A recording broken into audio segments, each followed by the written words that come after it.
Estudando o Livro dos Espíritos. Um estudo sequencial da obra O Livro dos Espíritos de Allan Kardec. Essa é a nossa forma de transmitir esperança, conhecimento e alegria.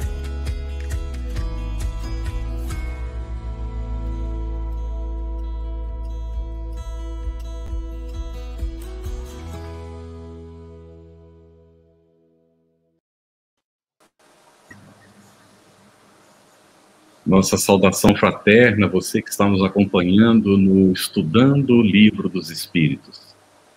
Nós queremos agradecer também aos nossos parceiros que estão fazendo a transmissão simultânea aqui do nosso estudo, que além da FEB TV, a Web Rádio Fraternidade, a Web Rádio Amigo Espiritual, Espiritismo Net, Web Rádio Portal da Luz, Ediluz, Federação Espírita do Distrito Federal, Mansão do Caminho, Seridó Espírita, TV Secal. Nosso agradecimento pela parceria e a nosso desejo de muita luz para todos nesse estudo que a gente vai realizando no nosso querido Espiritismo. Nós também queremos cumprimentar a Cris, que está aqui conosco dividindo, não é, a responsabilidade do trabalho, a Eugênia, que trabalha no Centro Espírita João Evangelista, coordenadora da área de mediunidade da Federação Espírita do Ceará, e é membro também da ONG Grupo Espírita Casa da Sopa.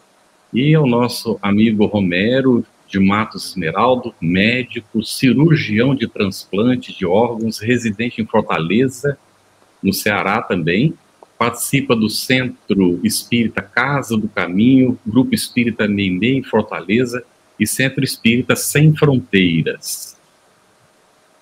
Nossas boas-vindas a todos. É isso, Carlos, uma alegria imensa estarmos todos aqui reunidos novamente, e hoje vamos deitar o nosso olhar sobre o item 6 da introdução, que é, assim, uma maravilha e que demonstra o grande poder de síntese do nosso codificador. Então eu gostaria, já iniciando, né, pedir ao Romero que nos traga a sua impressão, em breves palavras, do que o codificador trata nesse item 6. Romero. Pois não, boa noite, Cris, boa noite, Carlos, Eugênia, a todos os nossos ouvintes. É um prazer estar aqui com vocês novamente. O Kardec relata todos os principais pontos relacionados com os espíritos nesse item, esclarecendo o sentido de mundo material, de mundo espiritual, e que faz parte do primeiro capítulo da segunda parte, Mundo Espírita, o mundo dos espíritos. Ele discorre sobre esse mundo espiritual e a relação que mantém com o corporal, a constituição tríplice do ser humano, como corpo, alma e espírito, e o laço que liga um ao outro. A classificação que também ele faz dos diversos espíritos, conforme o grau de desenvolvimento moral e intelectual, com a progressão que vai desde os mais inferiores até os mais superiores e puros, e a possibilidade que todos têm de progredir nessa escala espírita, em busca da perfeição. Ele também pontua a questão do retorno do espírito ao mundo espiritual após a separação do corpo. Ele menciona as relações que os espíritos mantêm com os homens e a atração mútua que exercem uns sobre os outros. Ele discorre ainda sobre as comunicações, o intercâmbio entre os dois mundos e como distinguir entre os espíritos que se comunicam, aquele que é bom daquele que é mau ou que é inferior. Finalmente, tem um ensinamento consolador de que não há faltas, por mais graves que sejam, que a expiação não possa apagar através das diferentes existências.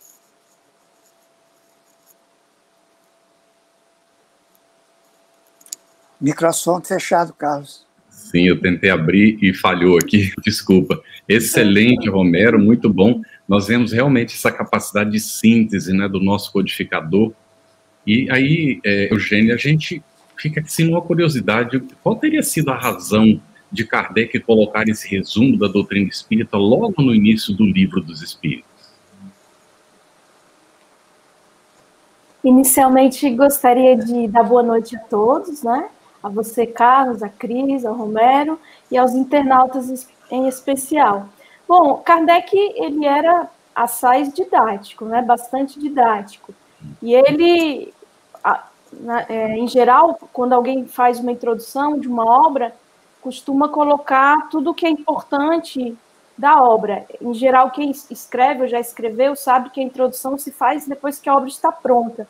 Mas o que motivou Kardec especificamente é porque o tópico seguinte da introdução, ele começa a responder aos detratores, aos adversários. Então, era necessário, importava fazer uma síntese do que é a doutrina, a fim de começar a responder ponto a ponto as objeções daqueles que eram refratários à ideia espírita, ao pensamento espírita. Essa é a razão. Muito bom, Eugênia. Olha, a gente está começando a ter participação aqui no nosso chat, né? Lembrando que todas as colocações, todas as perguntas são muito bem-vindas. Então, por favor, interajam conosco, que queremos aqui ter ali não só uma interlocução com os nossos convidados, como também com todos vocês que nos assistem. Eu estou lendo aqui um comentário da Paula Mello, que vai me dar gancho para perguntar ao Romero também. Mas a Paula nos fala o seguinte: o grande desafio posto à humanidade é aprender que somos também essência. Essa foi uma impressão da Paula. E a sua, Romero? Quando você lê esse item 6 da introdução pela primeira vez, qual foi a sua impressão? Eu não diria a primeira vez, porque a primeira vez talvez eu não tivesse ainda a capacidade para aprender todo o sentido, toda a essência do Livro dos Espíritos, principalmente o que está escrito aqui nisso. Mas depois, meditando mais, a gente vê, como a Eugênia mencionou, primeiramente, que eu percebi a capacidade de síntese da apresentação dos pontos essenciais de Allan Kardec, a maneira lógica e objetiva de como ele discorre sobre esses pontos. E o que é interessante, os tópicos são encadeados, cada um parecendo a sequência do anterior. Isso torna muito mais fácil, é como se fosse levando mais adiante o desenvolvimento, né? Eles são um resumo preciso de tudo que se refere aos espíritos e que pudessem gerar objeções. Eu penso também que ele nos dá uma ideia da mente poderosa de Allan Kardec, que num período de 1 ano e 7 meses aprendeu tudo sobre o espiritismo, que eu ainda com 18 anos não aprendi. Compreendeu todas as leis sublimes por trás das mesas girantes e cestos de bico. Ordenou informações dispersas em 50 cadernos de comunicações entregues a ele para extrair e retirar conclusões que outros não conseguiram em 5 anos de pesquisa. E ele publicou esse monumento que é o Livro dos Espíritos. E ainda escreveu toda essa introdução, que é um exemplo de lógica digna de Platão, e que ele fez questão de assinar. E se você levar em consideração que tudo isso não tinha processador de texto, foi manuscrito, e a bico de pena, que você sabe que se você errar, manchar, você tem que refazer, é difícil corrigir. Então foi muito trabalhoso e um trabalho monumental. Muito bom. Cris, tem uma pergunta do Paulo Botelho, eu vou deixar para você, que vai estar na sequência ali, bem direitinho, para o Romero de novo, tá? Tá gente, bom, já vi aqui. Isso. Nós vamos nos limitar, não é, aqui nesse tópico, bastante ao que Kardec apresenta como resumo da doutrina espírita, não é? Porque todos esses assuntos serão aprofundados depois no próprio livro, não é? Então, eu vou aqui, olha só, como é que começa Kardec esse item 6 da introdução, Eugênia? Conforme notamos assim, os próprios seres que se comunicam se designam a si mesmos pelo nome de espíritos ou gênios, declarando alguns, pelo menos, terem pertencido a homens que viveram na Terra. eles compõem o mundo espiritual, como nós constituímos o mundo corporal durante a vida terrena. Você poderia comentar para nós, por gentileza, um pouquinho sobre isso? Pois não.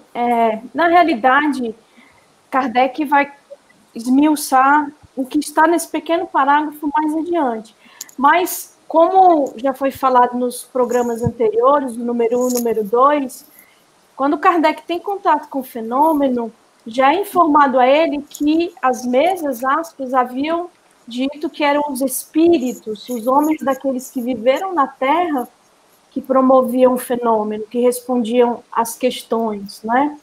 E aí, enquanto eles estão na chamada erraticidade, que é um termo que também será elucidado adiante, é um estado entre dois reencarnes, né? Quando eles estão lá, eles são os espíritos. E quando estão encarnados, quando estão no mundo corpóreo, são almas, né? Como nós aqui que estamos estagiando na matéria, digamos assim. Estamos momentaneamente no mundo material, objetivo, que conseguimos aprender ou perceber com o sensório. Muito bom. Meus amigos, nós sabemos que o princípio de tudo é Deus, né? Ele é o grande ponto de partida, né? Então, essa pergunta, viu, Romero, colocada pelo Paulo Botelho, vai fazer referência a Deus. Eu já na sequência leio ela para você, mas o que eu gostaria que você também enfocasse na sua resposta, nessa sua análise do item 6, Romero, é nesse resumo, como Kardec apresenta Deus, tá? Então nós vamos falar de Deus agora, e o Paulo Botelho comenta o seguinte: nunca entendi dizer-se em busca da perfeição, uma expressão que as pessoas usam, né? Em busca da perfeição. Perfeição, Romero, seria Deus? Muito bem. Excelente ponto. Eu acho que eu falei em busca da perfeição, mas a perfeição que nós buscamos é a perfeição relativa, não é a perfeição divina, porque perfeição mesmo só Deus. Então a gente entende como sendo a perfeição passível ou possível de nós adquirirmos com a nossa evolução, que não termina nunca. Então você é perfeito não quer dizer que todos são iguais, uns são mais, é como se diz, uns são mais perfeitos do que outros. Parecia um contrassenso, mas é uma relatividade. Você, até onde você consegue atingir essa perfeição. Porque pelo sentido de perfeição, a gente pensa que não pode ir mais além. Mas a gente considera no Espiritismo a relatividade do nosso desenvolvimento até onde podemos alcançar. E Kardec coloca Deus realmente como sendo o Criador de todas as coisas, o Criador do universo e de tudo o que engloba o universo. E diz que ele é eterno. Se ele é eterno, ele não foi criado e não tem fim. Ele é imutável, ele é imaterial, ele é soberanamente justo e bom, é onipotente, onisciente. Todos esses são os atributos com que nós podemos, momentaneamente, por este momento, compreender o que seja Deus. Porque mais do que isso, falta-nos o sentido, falta-nos desenvolver o sentido. Quando nós estivermos muito mais evoluídos, poderemos compreender melhor o que significa Deus. Mas, por hora, isso nos é suficiente. E se a gente quiser algum exemplo mais palpável, nós temos Jesus. Temos a figura de Jesus, que foi a expressão de Deus aqui na Terra entre nós, porque era um com Ele. Eugênia, você é parente do Jorge Elarra Canto? Não, é uma pessoa que quero muito bem, já até morou aqui no Ceará, trabalhou conosco aqui na FEC, mas não somos parentes. Okay. Não que eu saiba e ele também saiba, não sabemos desse parentesco.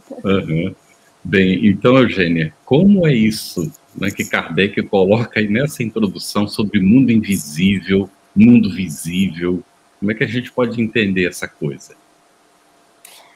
Bom, eu gostaria de aludir, antes de elucidar o que Kardec traz, uma frase do Victor Hugo, o insigne literato francês, que experimentava com as mesas girantes também, antes de Kardec ter contato com as mesas. Em 1853, lá na ilha de Jersey, no seu exílio político, ele recebeu a visita da Delphine de Girardin, uma poetisa que assinava com o pseudônimo de Delphine Gay, e essa poetisa, jovem, 16 a 17 anos, foi que deu conta a Victor Hugo e seus familiares do fenômeno das mesas.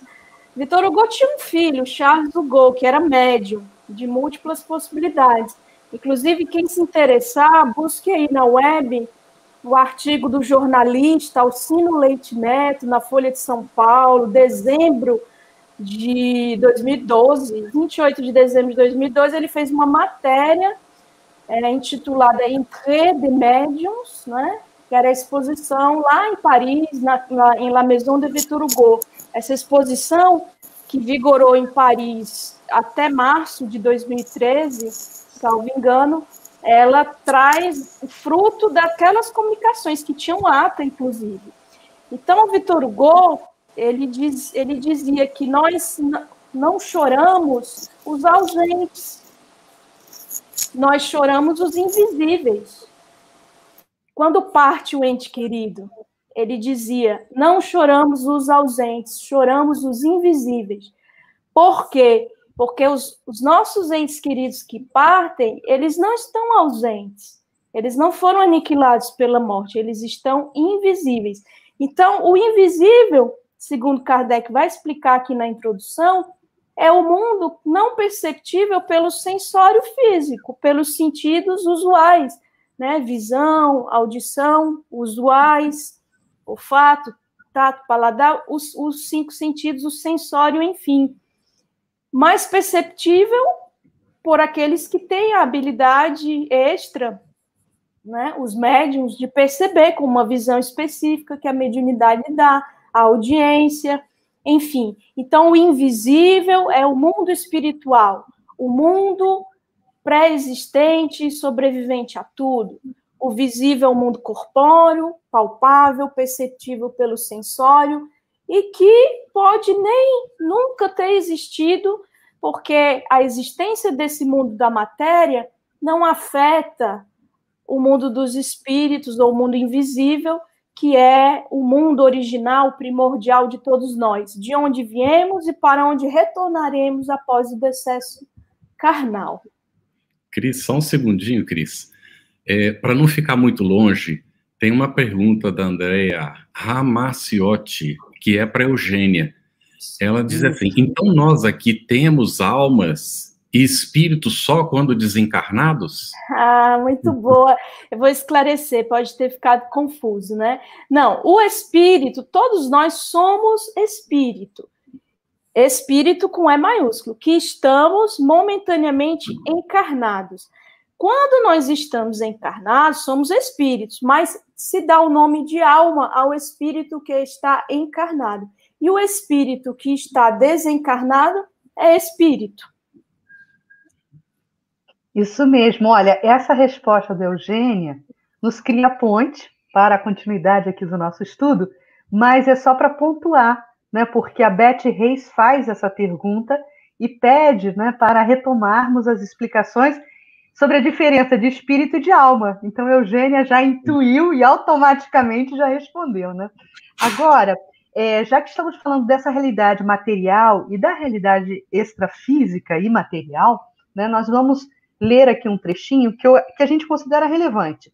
Entre as diferentes espécies de seres corpóreos, Deus escolheu a espécie humana para a encarnação dos espíritos que chegaram a um certo grau de desenvolvimento, dando-lhe superioridade moral e intelectual sobre as outras.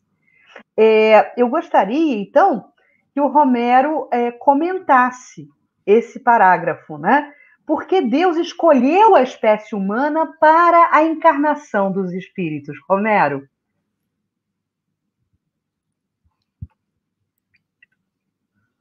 Mais adequada para continuar a evolução espiritual daqueles espíritos recém-saídos de reinos inferiores e que já tinham conseguido certo grau de desenvolvimento, que já não mais comportavam corpos animais. E outra razão era que a espécie mais adequada, porque o desenvolvimento do cérebro alcançou seu ápice na espécie humana. E é esse desenvolvimento que deu a superioridade moral e intelectual sobre as outras espécies. Então, primeiro, porque não se comportaria mais espíritos que já estavam um pouco mais adiantados, reencarnar, porque seria retrogradar, reencarnar em corpos animais. E segundo, porque a espécie humana já tinha cérebro suficiente para acomodar, vamos dizer assim, esses espíritos recém-saídos do reino animal. Muito bem. Aqui tem um comentário de Jane que diz assim: vendo-nos e cotovelando-nos sem cessar. O Kardec, ainda no Livro dos Espíritos, vai dizer um momento que nós estamos, não é, influenciados constantemente pelos espíritos, muito mais do que a gente imagina, né? Vamos chegar lá ainda. O Ricardo continua com a dúvida aqui, Romero, que eu vou perguntar para você de novo, né? O que há no homem conforme registra Kardec? Mas aí ele faz que a gente pode integrar dentro, não é? Ele fica na dúvida. Ele diz que a alma, neste item, é comentado que, ao meu ver, foi definido o que é alma, deixando o corpo, a alma, volve ao mundo dos espíritos. Então não está ficando claro para ele ainda que não é o que é alma, o que é o espírito nessa situação. E aí já, Romero, né? O que há no homem, afinal de contas, né, conforme registra Kardec, quem sabe vai ficar mais claro esse ponto para ele. Bom, no homem, conforme explicou muito bem Kardec, existem 3 coisas. Primeiro, é o corpo, o ser material, que é análogo aos animais e é animado pelo mesmo princípio vital. Nós vimos no item 2 que o princípio vital, ou princípio da vida material, que muitos chamam alma vital ou alma animal, é aquele princípio que anima a vida material orgânica, mas é princípio vital. Embora algumas religiões possam até chamar de alma, como nós vimos que em Gênesis ele chamou de alma ao sangue, que era o princípio vital, realmente era o sangue, chamou de alma do homem, né? Essa é a primeira, que é comum a todos os animais, tanto no corpo, pelo que é composto, como tanto nos animais quanto no homem. E o segundo, ele chama a alma, o ser imaterial. E ele diz que é o espírito encarnado no corpo e que conserva sua individualidade após a morte do corpo. Então, desde que aquele ser imaterial que está no corpo abandona o corpo pela morte deste, ele passa a se chamar espírito. E nós podemos dizer, enquanto está no corpo humano, ele é uma alma. Isso não quer dizer que nós possamos usar outros termos, ou pelo menos fazer algumas analogias, que muitas vezes a pessoa diz, ele está falando isso pelo espírito, por inspiração, ou coisas do sentido. Mas, pela terminologia de Kardec, o espírito é depois que a alma, o corpo se libera, e aquela parte imaterial que constitui a individualidade se chama espírito. E o terceiro ponto é alguma coisa que liga, que une a alma. Por isso que a gente diz a alma, porque é o espírito encarnado, a alma ao corpo, que é uma espécie de matéria sutilíssima que fica entre a matéria e o espírito. E se chama, depois a gente vai ver que é perispírito. Esse é o laço que une a alma ao corpo. É isso, olha, o Romero já está dando spoiler da próxima pergunta para a Eugênia. Eugênia, eu queria te perguntar exatamente isso e te pedir para falar resumidamente sobre perispírito. Então, Romero, assim como Kardec se encadeia logicamente, nós aqui também estamos nos encadeando logicamente, né? Perispírito, né? Esse prefixo per significa em torno, né? Veja, por exemplo, perímetro urbano, né? É o que está no entorno da urbis, da cidade. Então, perispírito é algo que, para denotar que está em torno, aspas, do espírito, que envolve, mas é um laço, e tudo isso são simbólicos, porque nós não conseguimos precisar exatamente, é matéria, mas não é matéria como conhecemos, é algo que é formado do fluido universal e que envolve o espírito a fim de que o espírito possa atuar na matéria, possa aparecer, possa intercambiar com os médiuns, enfim. Porque, do contrário, o espírito mesmo seria algo abstrato, sem forma, não perceptível. Então, o perispírito é o laço que une o espírito à matéria, né? É semimaterial, e o espírito, quando desencarna, né? A alma, quando desencarna, ela conserva esse envoltório, esse corpo semimaterial que chamamos perispiritual ou perispirítico. E, nesse sentido, Kardec vai dizer aqui na introdução que o espírito, assim considerado, esse combo espírito-perispírito, não é abstrato. Ele é perceptível, inclusive, por aqueles que veem. Quando um médium vidente vê um espírito, ele está vendo o combo espírito-perispírito. Ele está vendo porque o espírito se vale do perispírito para atuar num mundo como nós, né? E mais adiante, com um estudo mais profundo, veremos, inclusive, que a cada globo o espírito toma do perispírito compatível com aquele globo, né? Mas isso já é bem lá na frente, não vamos nos estender, tá?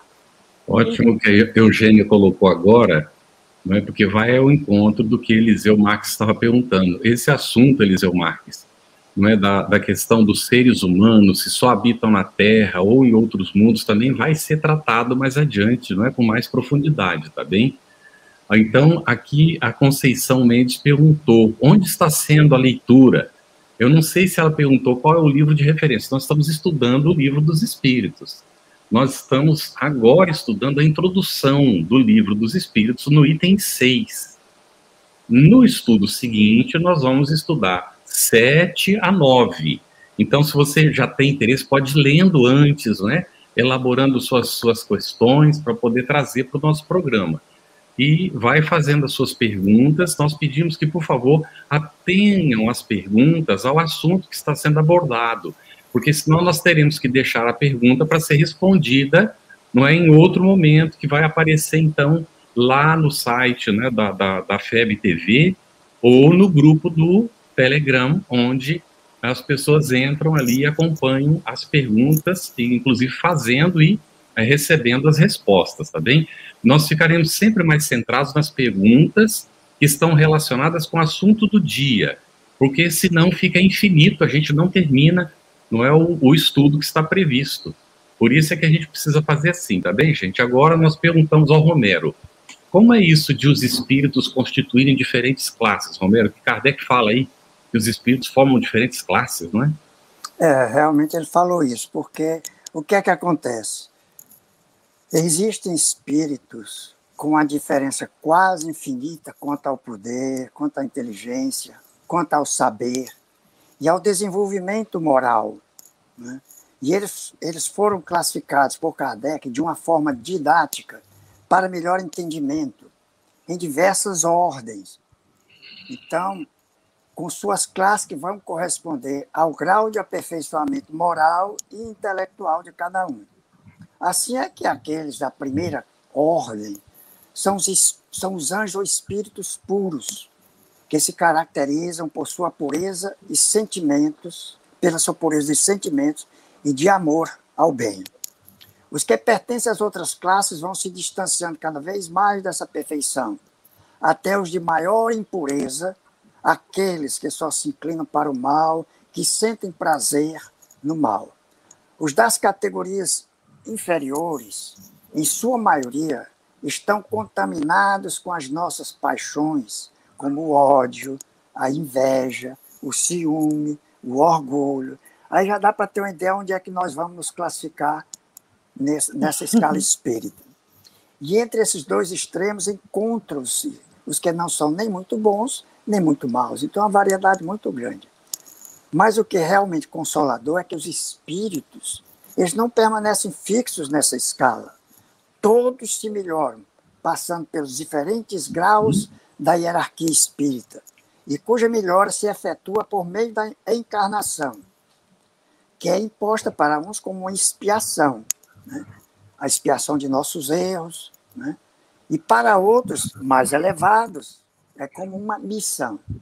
Por isso que nós temos que reencarnar repetidamente até atingirmos a perfeição moral relativa que podemos chegar. Muito bom, Romero. Olha, eu vou fazer a próxima pergunta para a Eugênia e o Gil vai complementar a pergunta. O Gil se manifesta aqui às 8h27, viu, Kleber? Que está nos acompanhando aí nos bastidores, inserindo as perguntas. Então, Eugênia, é o seguinte: para onde vai o espírito quando morre o corpo? E a continuidade da pergunta é do Gil, que pergunta o seguinte: o perispírito acompanha o espírito quando este desencarna? É isso. O perispírito, porque o espírito, para um mundo grosseiro como o nosso, ele não é nada sem o perispírito. O perispírito digamos, aquilo que permite a expressividade do espírito, né? E estudando a fundo a obra completa do Kardec, inclusive há trechos em A Gênese que fica claro que esse acompanhar se segue até em estados próximos ao nosso finalismo evolutivo, que é a perfeição relativa, né?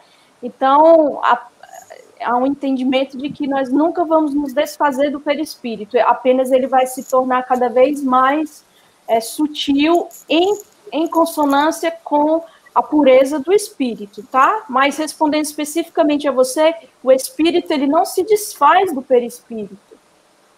Não se desfaz. É através do perispírito que o espírito atua, seja no mundo espiritual, seja no mundo físico, porque ele precisa desse envoltório semimaterial para se expressar, tá bom? E qual é a outra pergunta? Respondi tudo, não. Volta ao mundo dos espíritos, quando desencarna, tá? A alma, e permanece ali por um tempo mais ou menos longo. Isso vai depender das necessidades do espírito. Aqueles espíritos, nós, né, que precisamos reencarnar, nós somos ditos espíritos errantes. E daí o termo erraticidade, que é o estado entre dois reencarnes, para quem necessita reencarnar. Quem não necessita reencarnar não está na erraticidade. Isso é importante destacar.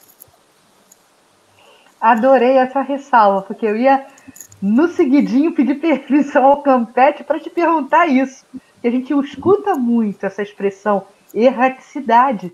E o que você está sublinhando, Eugênia, é sensacional, é exatamente isso. Obrigada aí pelo conhecimento. Muito bem. Nós temos aqui uma pergunta que ela sai um pouquinho fora, mas a gente pode atender rapidamente, não é? Porque foi tratado antes, a gente vai voltar nisso no futuro. Mas vamos lá, Romero. Os seres inferiores não têm alma?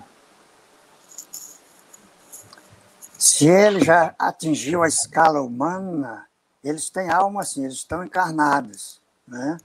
Os seres inferiores, o que é que seria? Humanos, ainda naquela classificação de seres inferiores, ou nós estamos dizendo abaixo da escala humana, os animais? Eles têm alma também, eles têm um espírito. Só que nós geralmente consideramos a individualidade do espírito quando eles atingem a escala huminal. Mas eles têm alma, eles também têm quando eles começam, como a gente chama, o princípio inteligente, que ele vem se desenvolvendo, ele vem se tornando mais. Quando ele... Um animal, quando desencarna, quando morre, essa alma que ele tinha, que é um espírito, volta ao mundo espiritual, mas que passa pouco tempo. Normalmente reencarna em seguida, mas eles têm alma também, né? Nós não podemos dizer de seres na escala mais inferior, como formiga, gafanhoto, etc. Isso aí talvez fica mais difícil, né? E a gente depois, no futuro, mais adiante poderia até tecer considerações sobre quando é que esse espírito se individualiza. É interessante, não é, Romero? Tem um livro, Ernesto Bozano, Os Animais Têm Alma? É justamente a pergunta que ele faz, vai desenvolver toda a tese, não é, a respeito. E nós temos, normalmente, né, didaticamente colocando, que os seres inferiores da criação têm princípio espiritual, que nós também somos. Mas nós somos princípios espirituais desenvolvidos na condição agora de espíritos. Não é? Eles, então, ainda são princípios espirituais em desenvolvimento. Mas isso tudo são ainda, não é, questões que a gente precisa estudar muito, aprofundar, não é, Cris? Vamos lá, então, para a Eugênia aí. Hoje nós estamos nesse voo rasante, né, junto com Kardec, nesse resumão, nessa síntese, né? Olha, a Andréia Ramaciotti, ela pede para a Eugênia repetir novamente sobre erraticidade. Viu, Eugênia? Explica de novo para a gente esse detalhe da erraticidade. Esse termo, ele está também descrito ali no léxico que Kardec adita ao Livro dos Médiuns, né? Depois do Livro dos Espíritos, Kardec lançou o que é o Espiritismo, em 1858, depois ele lançou livros que deram origem ao Livro dos Médiuns. E lá no último capítulo do Livro dos Médiuns você vai achar um léxico que é um vocabulário espírita. Ali tem a definição de erraticidade. A erraticidade é o quê? É o estado entre duas reencarnações para aqueles que necessitam reencarnar. Então, um espírito que não necessite de reencarne, ele não está na erraticidade. Ele pode reencarnar? Pode, ele opta por reencarnar. Mas erraticidade diz respeito e espírito errante, né? O radical é o mesmo, errante, erraticidade. Diz respeito a quê? A estar no plano espiritual com a perspectiva de retorno para o mundo corporal, que é o reencarne, tá? Ótimo. Não sei se ficou claro agora, mas... Eu acho que sim, Eugênia, você foi muito objetiva. E nessa erraticidade, né, nesse processo de volta à pátria espiritual, o espírito que desencarna, ele reencontra aqueles que desencarnaram antes dele, Eugênia? Reencontra, sim. Reencontra os afetos, reencontra os desafetos, reencontra as lembranças do que fez de bom e de ruim na vilegiatura carnal, ou seja, no período em que esteve encarnado. Reencontra-se consigo mesmo, né? Agora, isso é bem sucintamente o que acontece, que é o que essa introdução comporta. Conforme nossos estudos de espiritismo, via a obra de Kardec e via outras obras, vai se aprimorando, se aprofundando, nós vamos compreendendo que perceber os entes amados, às vezes, demora um pouco, não é? Aqui eu lembro do próprio André Luiz, que narra que ele não percebia a sua mãe, não percebia nem mesmo aqueles que o auxiliavam, né? Clarencio. E aí fica, para mim, muito claro ali naquele início do nosso lar que ele não percebia porque ele estava muito fechado na própria dor, na própria vivência. Então, essa percepção varia, né? Isso é da história pessoal do espírito. Às vezes, nós estamos muito aferrados à matéria, até o nosso desencarne vai ser perturbador e difícil, né? Não vai se dar concomitantemente com a morte do corpo físico, porque uma coisa é perecer os órgãos, morte, conforme os espíritos definem na questão 68. Outra coisa é o desencarne, que é o espírito se desvincular da matéria carnal, que vai ser decomposta pelos vermes. Então, tudo isso depende muito do estágio evolutivo, do espírito, e aí essas percepções, esses reencontros, naturalmente, também dependem, né, desses fatores. Muito bem. Romero, por gentileza, fale um pouquinho para nós sobre a origem das qualidades da alma e a influência que a matéria exerce sobre o espírito, como Kardec coloca aí nesse resumo. Bueno, bem sucintamente, é fácil de se ver que as qualidades da alma são as qualidades daquele espírito que está encarnado em nós. Se nós somos uma boa pessoa, somos uma pessoa de bem, o espírito é um bom espírito. Se é uma pessoa perversa, é porque aquele espírito ainda é impuro. Esse, em termos gerais, é a diferença. Quando o espírito está encarnado, que ele é alma, ele sofre a influência da matéria. Por quê? Porque nossas paixões, o egoísmo, o orgulho, a sensualidade, embora sejam manchas do espírito ainda imperfeito que nós somos, atraem-nos para os gozos materiais. E se nos deixamos dominar por essas más paixões, pela satisfação dos apetites mais grosseiros, nós nos aproximamos dos espíritos impuros, onde predomina a natureza animal. E mais apegados nós nos tornamos aos prazeres da matéria. E isso é a influência que a matéria exerce também, é uma forma de influência que exerce sobre o espírito. Pois todo aquele que conseguir vencer essas influências, se elevando, melhorando, se depurando a alma, ele se aproxima dos bons espíritos. Isso vale a pena observar, que é para a gente ter isso como exemplo e como estímulo. Muito bom, Romero. Olha, a gente fez o apelo aqui para que os internautas participassem, eles não só estão participando, como eles já estão lendo os nossos pensamentos. Porque a minha próxima pergunta para a Eugênia seria exatamente a que a Eliane Getter faz aqui no chat. Os espíritos só reencarnam na espécie humana? Eu perguntaria, os espíritos só reencarnam na Terra, Eugênia? Fecha o microfone, abrindo o microfone. Os espíritos só reencarnam na espécie humana, sim, mas não só na Terra. Eles reencarnam nos diferentes globos que povoam o universo, tá? E aí a espécie sempre é humana, sim. Isso é lembrado também no livro Evangelho segundo o Espiritismo, a terceira obra da codificação, quando trata há muitas moradas na casa de meu pai. E ali também há uma referência a isso, tá? A espécie é sempre a humana, mas pode ser em diferentes orbes, que se chama, né? O que é orbe? É um planeta, um globo, que existem números, não é só, a gente não tem noção da quantidade, porque são números estratosféricos, né? Nós temos pálida noção do que acontece na nossa galáxia, que é a Via Láctea, né? É um lugar muito inóspito, sobretudo para quem tem intolerância à lactose, porque é Via Láctea mesmo. Brincadeira.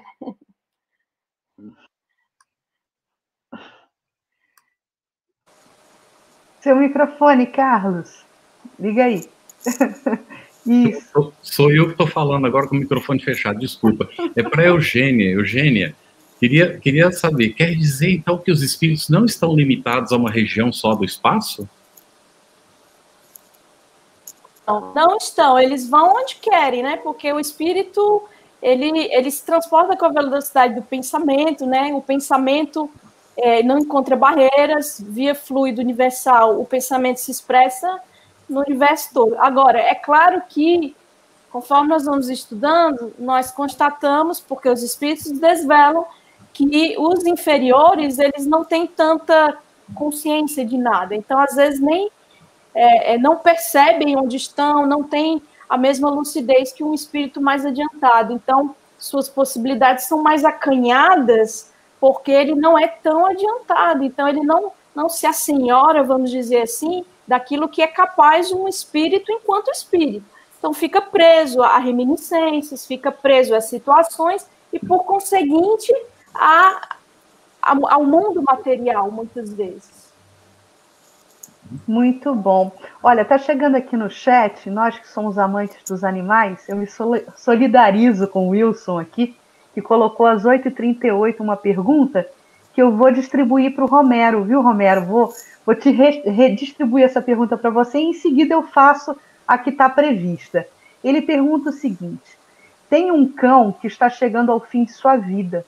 Será que a alma desse meu cão ela permanecerá como cão e será reaproveitada sempre como cão? Muito boa pergunta. O cão reencarnará sempre como cão.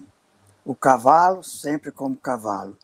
Não é o corpo que vai fazer com que ele mude. é o princípio espiritual que anima, que vai progredir. Não será nessa terra ainda que o cão passará ao reino superior. Poderá até passar para reinos intermediários se já tiver atingido um certo grau de evolução. Mas, normalmente, os animais reencarnam na própria raça, na própria espécie. Que bom, que bom. Pode ser que ele retorne, né? Retorne para o Wilson também. Isso é viável e possível. A cadelinha do Chico nos traz Xavier alento, né? Exato. Olha, então, Romero, falando em reencarnação e vida espiritual, se conectando com a vida material, os espíritos, eles influenciam no mundo material e sobre os encarnados? A ação dos espíritos sobre o mundo moral e até mesmo o mundo físico é contínua, é incessante. Eles atuam sobre a matéria e sobre o pensamento. Sobre a matéria, vamos ver depois, são os fenômenos físicos, né? Pancadas, etc., como as mesas girantes. Né? E sobre o pensamento, muitas vezes, pela intuição, né? Pela influência que eles exercem. Mas eles são responsáveis por uma enormidade de fenômenos que só se encontra a explicação no Espiritismo. E essas relações, como eu disse, não são ocasionais, elas são constantes. Nós recebemos a influência de bons espíritos que nos atraem para o bem. Eles nos sustentam em nossas provações e eles nos ajudam a suportá-las com coragem e resignadamente. Mas também recebemos a influência de maus espíritos que nos impelem para o mal, e o prazer deles é ver-nos fracassar, para que a gente fique ou permaneça igual a eles. Então, aquela ideia de que tem um gênio protegendo, um anjo da guarda e um diabinho é muito perfeita. Agora, cada um poderá lhe influenciar de acordo com o seu pensamento, com o seu móvel do pensamento. Se é um pensamento bom, virá, se é o desejo do bem, desejo de melhorar, você será ajudado por bom espírito. Se você pensa em coisas muito mais materiais, em satisfazer desejos, na bebida, ou seja em que for, você terá aqueles que lhe secundam, e lhe estimulam nessa obra. Então você pode ser ajudado por eles, mas eles nos influenciam constantemente. Muito bem. Vocês estão observando que nós estamos tocando nos assuntos. Esse é um resumo que Kardec apresentou, tudo isso será desenvolvido mais tarde. Então, fiquem calmos, né, porque a gente precisa dar essa visão panorâmica hoje da doutrina. Eugênia, o que Kardec inclui nesse item sobre as comunicações dos espíritos com os encarnados? Fechado o microfone. Sim. Ele diz que nós podemos evocar almas conhecidas, nossas como desconhecidas, que os espíritos eles vão se comunicar conosco a depender da afinidade que eles têm e da possibilidade que eles têm de comunicar, não é? Que a nossa percepção, não é, dos espíritos nem sempre ela é uma percepção viva, não é? Nós podemos ter, como diz, fazendo alusão ao Victor Hugo, eles não estão ausentes, eles estão apenas invisíveis. Nem sempre a nossa percepção ela é ostensiva. Para que se dê a percepção ostensiva, é necessário ser médium, nem todos somos. Mas que através dos médiuns eles podem comunicar, se for permitido, se eles estiverem em condições, eles se comunicam. Se não, não.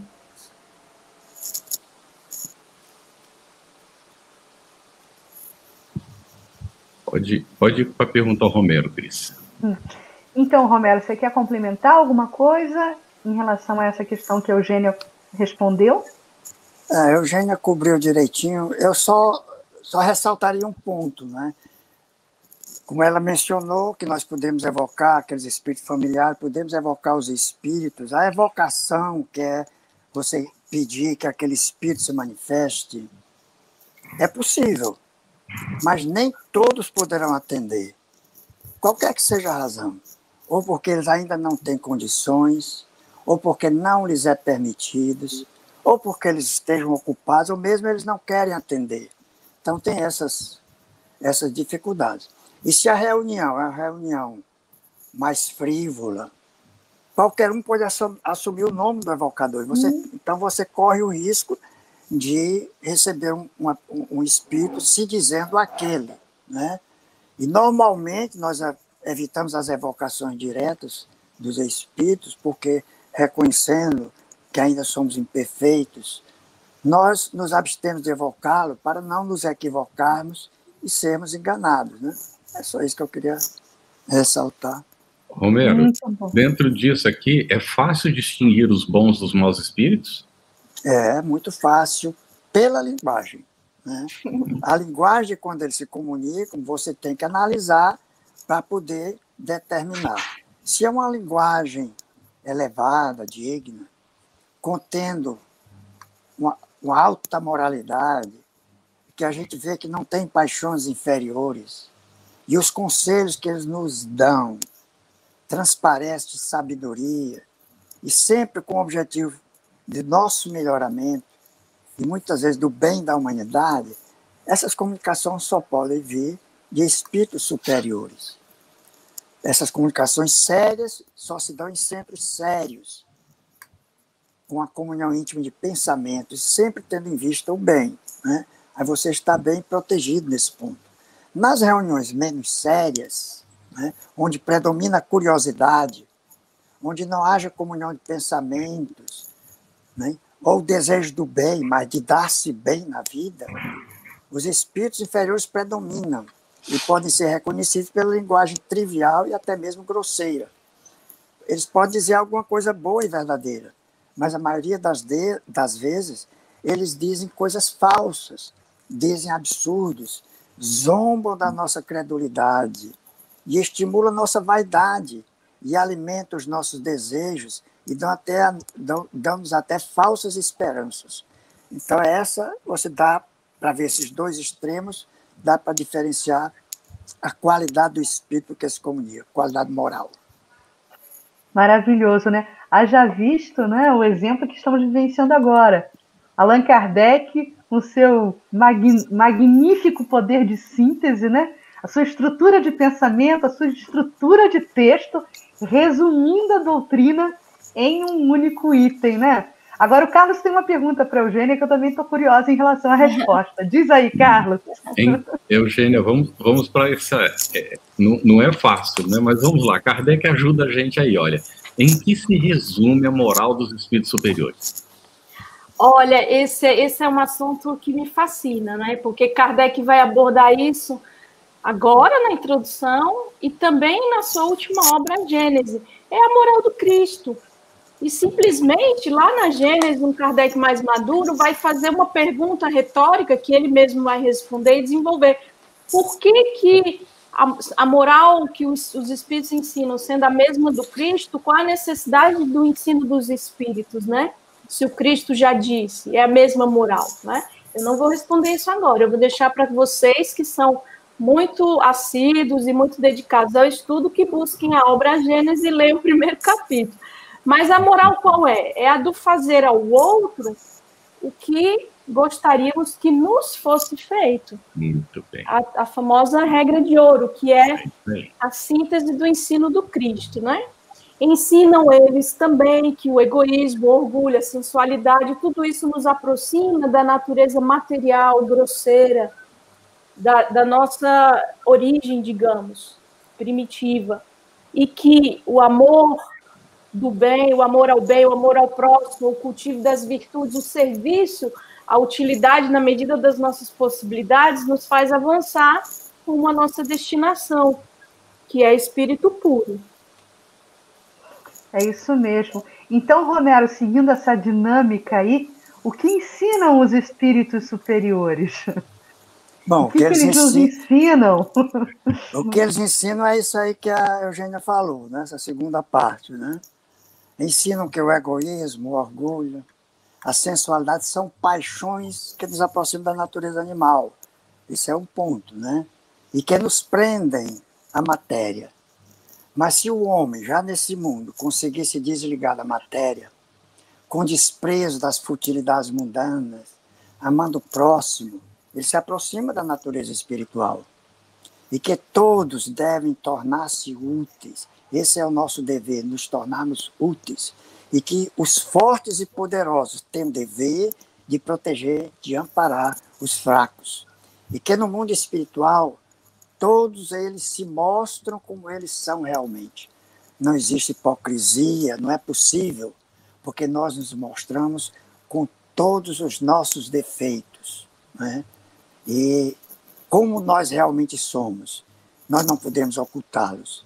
E que o sofrimento, o gozo que nos espera no mundo espiritual vai depender da nossa inferioridade ou da nossa elevação espiritual. Mas que também que a gente pode esperar que aqueles a que nós prejudicamos, eles vão estar conosco, que é uma espécie de punição.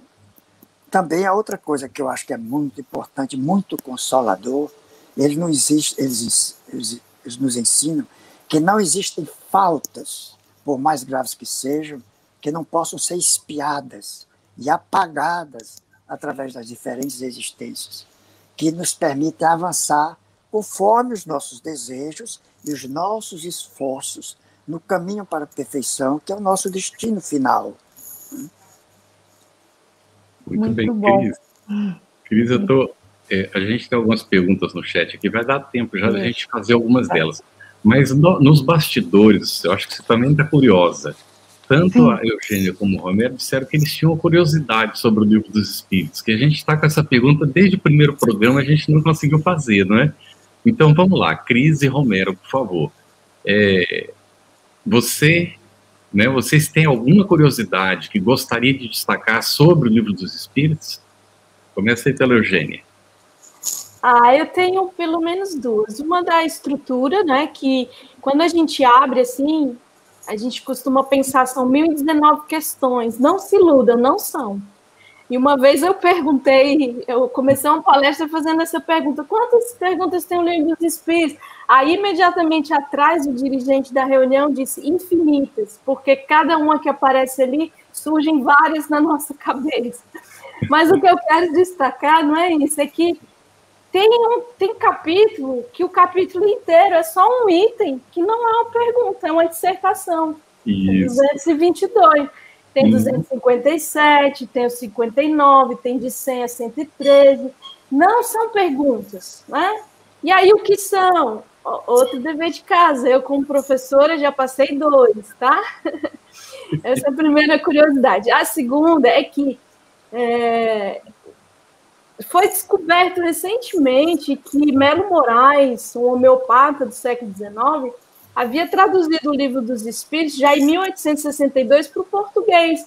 Essa obra não foi publicada, mas há os manuscritos da tradução dele, inclusive, salvo engano, aí lá na FEB, na Biblioteca de Obras Raras, tem isso aí. Então, a mim me surpreendeu, porque eu achava que era a tradução primeira de 1875 do Joaquim Carlos Travassos, né? Então, 13 anos antes já alguém havia traduzido e, no meu entender, bem ligeiro, porque é uma obra que saiu em 1857, já 5 anos depois alguém no Brasil traduziu. Então, é uma curiosidade que eu acho importante para quem gosta dos registros históricos, né? Muito bem, Romero. Pode ser sobre uma pergunta do Livro dos Espíritos, ou perguntas? Sim, qualquer curiosidade, né, que tenha te chamado a atenção. Então, eu vou fazer a pergunta para todos, principalmente aqueles que nos ouvem. Eu peço que eles respondam mentalmente, não precisa escrever no chat. Respondam mentalmente e não se sintam ridículos em responder uma pergunta que aparentemente é boba. Então, a pergunta é a seguinte: quem surgiu primeiro, o ovo ou a galinha? Então, vocês pensem. Existem 2 correntes que procuram responder. A primeira é o criacionismo, que Deus criou tudo. Só que o criacionismo, como é apresentado, a criação divina, é apresentado como ela foi feita, talvez há 4.000 a 8.000 anos atrás, e que todos foram criados da mesma maneira e permanecem imutáveis. Esse é o criacionismo. Mas, segundo o criacionismo, a galinha veio primeiro. porque existiu um casal de macho e fêmea, criado por Deus, no início dos tempos, que se uniram para formar 2 ou mais ovos, dos quais nasceram outros ovos, outros novos casais de macho e fêmea, e assim sucessivamente. Portanto, aqui a galinha veio primeiro. Os biólogos, a evolução, os evolucionistas defendem isso, tem universidades e tudo. Então, só para complementar, essa pergunta, que é aparentemente boba, sabe quem foi que fez? Foi Pitágoras que fez. Né? É uma pergunta feita por Pitágoras, há 2.600 anos atrás. Né? Então, nós estamos em boa companhia para responder essa pergunta. Né? Então, segundo a teoria da evolução, a resposta é que o ovo veio primeiro, porque, embora seja necessário que ele fosse fecundado pelo macho, aí eu já vejo uma falácia, uma coisa, um defeito. Veio primeiro, mas precisa ser fecundado pelo macho. Então, não tá muito certo, mas vamos em frente. Deve-se considerar que o ancestral da galinha, que ainda não é uma galinha propriamente dita, mas descendente do dinossauro, foi se modificando através de sucessivas mutações e reproduções até resultar na moderna galinha. Tem um autor, que é o Desaparecimento do Universo, de Gary Renard, ele diz que os dois foram criados simultaneamente junto com todo o resto do universo. Aí aqui ele é radical demais. Então a galinha foi criada há 16 bilhões e 500 milhões de anos atrás, junto com o universo, que é aproximadamente o Big Bang, né? Então, isso a gente não considera. Mas essa pergunta, Yogananda, Paramahansa Yogananda, também faz uma pergunta semelhante. E ele pergunta, o que veio primeiro, a árvore ou a semente? E ele responde, a árvore surgiu primeiro porque, como a ideia da obra precede a própria obra. Então, antes da obra surgir, já veio a ideia. Isso. A árvore foi, dessa maneira, uma criação especial. Deus, quando deu início ao processo, deu às árvores sementes que poderiam produzir outras árvores iguais a elas. Tudo, a princípio, é uma ideia, uma criação especial.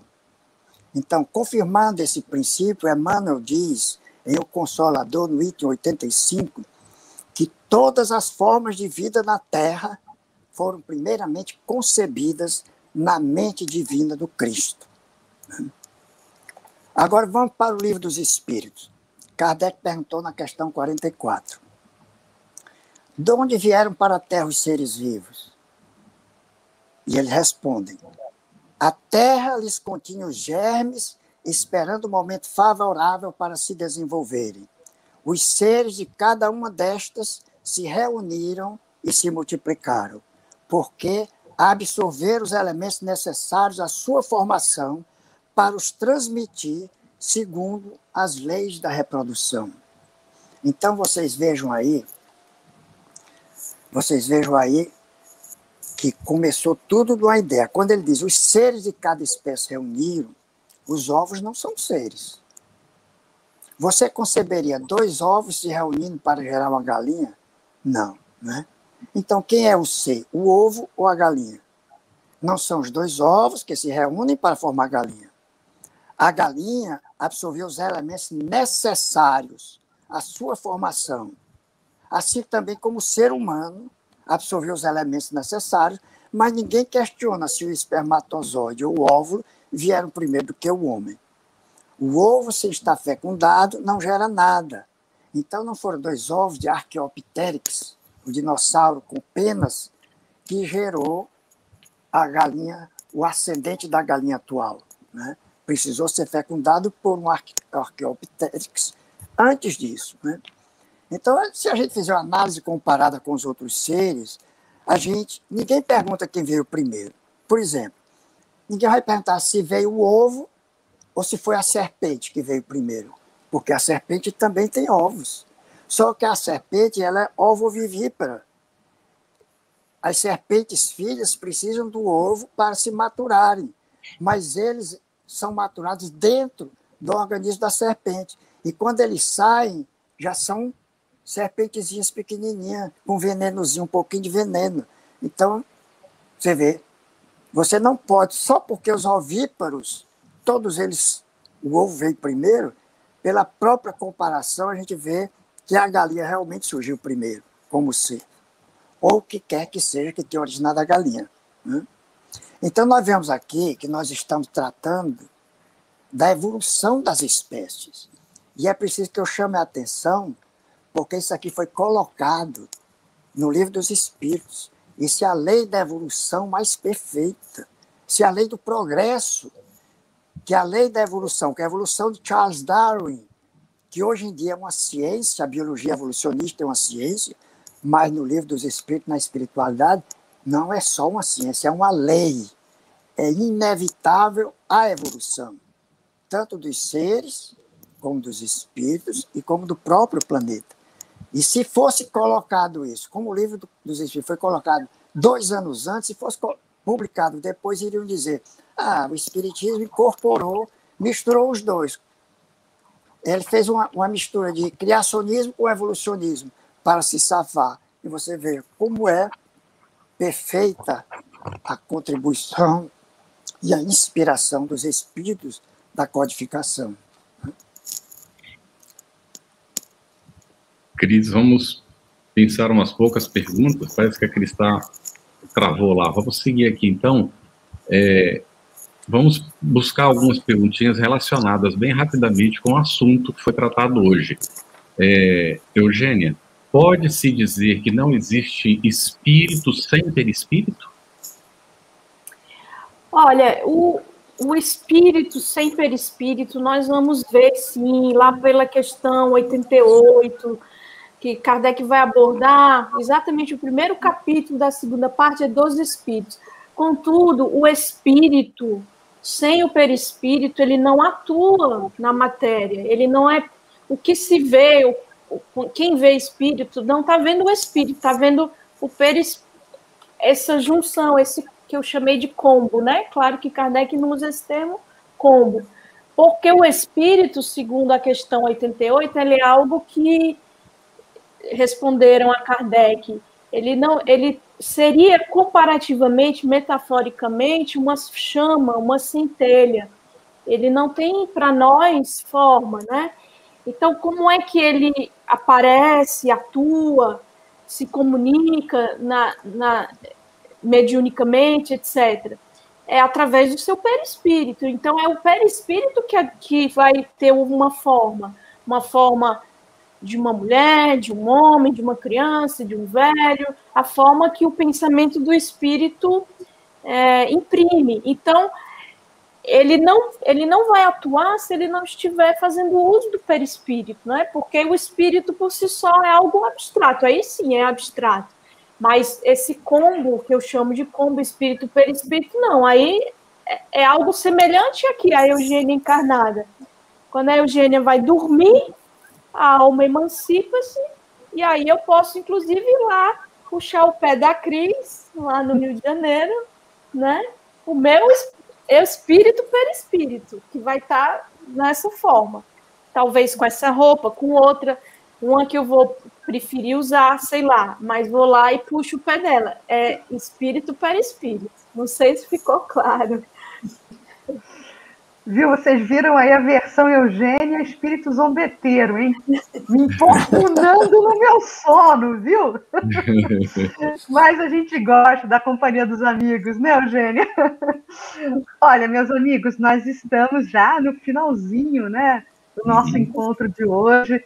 Eu não sei se o Carlos identificou aí mais alguma questão que ele queira trazer para a roda. Tem várias muito interessantes, mas não estão muito relacionadas, não é? Tem uma aqui que diz, e poderia ser a última para o Romero, não é? Eu entendi a pergunta como sendo mais ou menos assim: o perispírito, ele é uma forma sutil de matéria? A pergunta não está exatamente escrita assim, mas o que eu entendi da pergunta é isso. Exatamente, é uma forma sutil de matéria. Não é que seja a forma sutil de matéria, a matéria que constitui o perispírito é muito sutil. Porque o perispírito, ele assume a forma, geralmente quando se apresenta no mundo espiritual, ele assume a forma da última encarnação. Quando ele estiver mais evoluído, pelo seu próprio pensamento, às vezes inconscientemente, ele pode assumir existências passadas e assumir aquele corpo que tinha existências passadas, mas normalmente ele se apresenta como o corpo que ele tinha antes. É dessa maneira que ele é reconhecido pelas pessoas também, pelos seus familiares, né, com aquele corpo. Mas a matéria, como eu disse, fica entre a matéria grosseira e o espírito, mas é muito sutil. Para o mundo dos espíritos, ela tem o seu peso. Para nós, não conseguimos nem ver, nem pegar, nem pesar. Muito bem. Cris, já para encaminhando ao fechamento, teve uma pessoa que perguntou como é que ela entra no Telegram. Então, prometemos que na semana que vem a gente responde, né, para você de que forma você vai encontrar o Telegram específico desse estudo aqui, está bem? Outros que tenham curiosidade que não estão ainda lá, é no Telegram onde nós vamos encontrar as respostas a essas perguntas que não foram aqui respondidas, não é? E às vezes até tem relação com o assunto, mas não deu tempo, e aquelas que não têm uma relação direta com o assunto. E também você encontra no site da FEB TV as respostas, tá bem? Visite o site da FEB TV, aí tem muitas informações ali, não é? E a gente, então, na semana que vem, explica para todo mundo que não está ainda no Telegram como é que pode entrar no Telegram. Podemos fechar, né, Cris? Sim, Carlos. E lembrando, né, que o nosso programa ele fica gravado, ele pode ser acessado também para ser revisto, né, ou visto de forma gravada, e que esses encontros semanais também ficam disponíveis gratuitamente em várias plataformas da FEB e do Spotify também. E se você deseja encontrar todo o conteúdo desse nosso estudo, né, para anotar aí, ser bem precisa, o site da FEB é www.febtv.com.br/estudo-LE. E lá você vai encontrar todo esse manancial incrível dessas contribuições maravilhosas dos nossos entrevistados de hoje, colaboradores, Romero Esmeraldo, a nossa querida Eugênia Canto, né? Quando não está puxando meu pé de noite, está respondendo perguntas. É uma alegria muito grande estar com o Carlos aqui, querido companheiro, na apresentação desse estudo.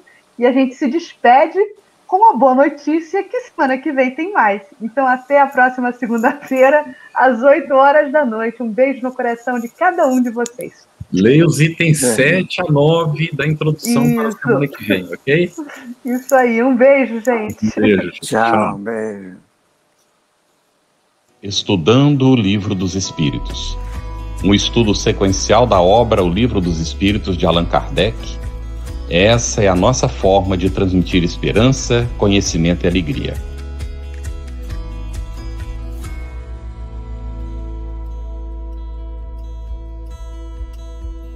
Aproveitando a minha expressão de gratidão, dizer que tu continues a participar, colaborando tanto quanto possível, para que esta proposta de amor e de paz continue a celebrar a vida por mais longos anos, porque a necessidade do mundo é impiedosa, crescente. E nós não podemos, que vivemos o bem, ficarmos ociosos, parados e contemplando, achando que Deus vem fazer aquilo que nós precisamos fazer. Minha gratidão, o meu abraço e o meu terno convite para que continuemos juntos com a FEB TV no ar, brilhando luz.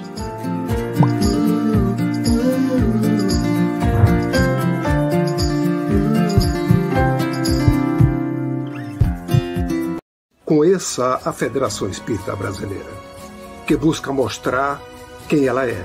O trabalho realizado por meio desta instituição centenária, trazendo você para dentro da nossa casa. Como surgiu a Federação Espírita Brasileira? De Augusto Elias, o seu fundador, aos dias de hoje, o que ocorreu? Quem foram e quem são os vultos que fizeram e fazem parte desta história?